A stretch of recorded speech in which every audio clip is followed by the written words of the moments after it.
Hello, Internet! Shalthis here, and it's time for another episode of ShoutStone. I am continuing the series that I'm doing on the starter decks that you get for free as you play through Hearthstone. Basically, this is my way of telling new players that you can play this game every class without spending a dime and still get a solid experience. So, today we're going to talk about the Shaman deck, played by Thrall. And the Shaman deck has two major mechanics. One you're not going to see too much of in this video because it's not much of the starter deck's functionality. But it is a key component of the class. And that's called Overload. Now, Overload is an ability that when you play certain cards, you can play them for less because you're locking that mana down on the next turn. And I'll explain that more when we get into the game. And another key ability is the Totems, which is the Shaman's hero power. Just like a regular Shaman in World of Warcraft, the Shaman player can summon up to 4 totems of the different elemental types at once. You can't have more than one of the same totem out at once, but you can have up to 4 in total. And we'll see those in action as well. So, let's get into action right now. We'll get our Whipping Boy, and we'll show you a little bit of what the Shaman deck is like. Thrall versus Malfurion.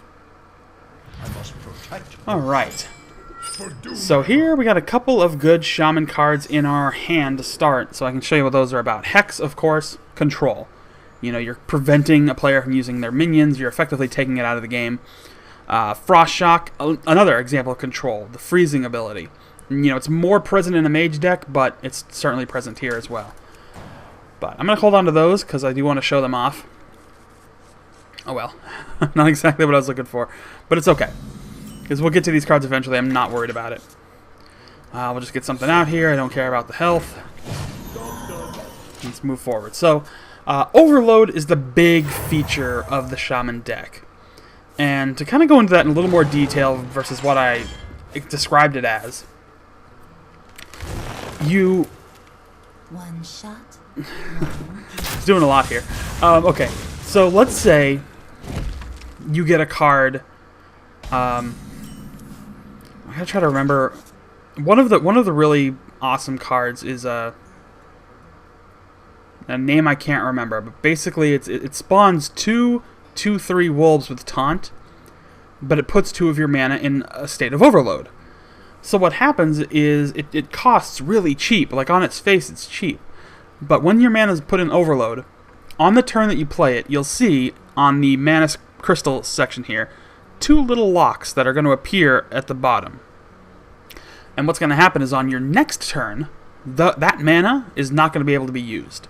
So if you put mana into overload, you're not going to be able to actually use it for a while. So you're going to have to kind of decide if it's worth basically borrowing your mana as credit towards, you know, the next play you make.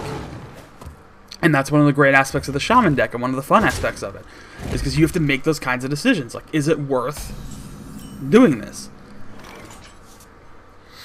So, let's go ahead and pop a totem. We'll see kind of what those are about. Healing totem will heal all your minions that you have on the field. I don't have any other minions right now, so it's just going to sit there and go ring and do nothing.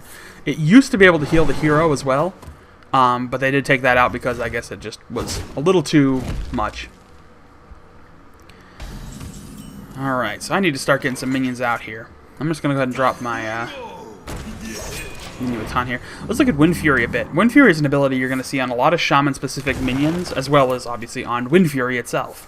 Wind Fury is an ability that allows a minion or a hero, if they have a weapon with Wind Fury, to attack twice on a turn.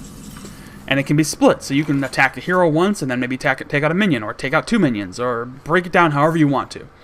So that makes it really nice.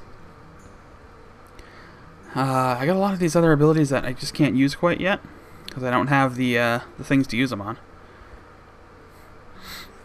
Alright, we're going to drop that, get him buffed up, start dealing some damage. I think we're going to give him Wind Fury if he survives for a while, because I think that'll be fun. But, yeah, Overload is the biggest feature, and I wish there were more Overload cards in the starter deck, but it's okay, because you're still going to get a taste of what Shaman decks are about.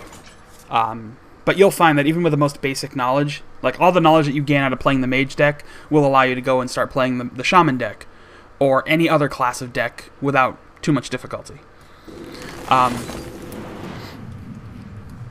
we'll do a little bit of taunt play there, which turns into a 0/1 beast minion. And we'll take it out. So, let's do some aggressive play here, shall we? That looks good. Alright. Another heal. Everything's good. Oh, Core Hound. Well, now I can show you a little bit of freezing in action, since I wasn't able to show it to you in the game that I really wanted to show it to you in. So what I'll do, I'll play my Ringleader to buff everything up a bit. I'll play Frost Shock on him, which is going to only do 1 point of damage, but it's going to freeze him, which means he can't do anything to me next turn. This game's over anyway, let's be honest. But tell you what, tell you what I'll do. I'm going to leave this opponent alive for now, so I can just show you that mechanic in play. And we'll pop another Totem and a Murloc for fun. There we go. Alright, so I'm going to leave him alive so you can kind of see how this is going to pan out. So now he puts Mark of the Wild on there. 1 shot, 1 kill. But he only has 6 health, and he's going to heal himself. That's still okay. I'm not worried about it. That was one of the things I was concerned with. It's like, should I do that? Should I not? But he's going to attack the minion with Taunt, so he's still within kill range. So I have to do 6 points of damage, which I can do, because all I have to do is do that, and, what the heck, that, and that. Alright, now the game's over, so, bam, bam. So there you go. So, there is the Shaman deck, in a nutshell. Overload, Wind Fury, Totems, all are big examples. That was actually the first Shaman game I've played since the patch wipe, because I'm not a huge fan of the Shaman deck, but it can be really fun and really useful to play, and it's got really good minion control. Shaman's a good control deck, and it's fun. It's kind of fun to play. You know, it's got a good design to it, and I think it's something that if you find that you like the play as you're doing the starter deck, it's worth exploring the overload element in the expert level cards, because that changes the Shaman deck up big time. That's what turns a Shaman deck into a powerful deck, is the overload aspect. But that is it. That is going to do it once again for this episode of ShoutStone. I will be back, of course, tomorrow with more, as always, and we're going to continue our series as we purge our way through all 9 of these decks, so don't miss it. But thank you all once again for watching, and don't forget to find me on Facebook and Twitter, links in the description. Subscribe to this channel for daily Hearthstone updates. You can also like the video, comment, and that's all. So thanks again, and I will see you all next time.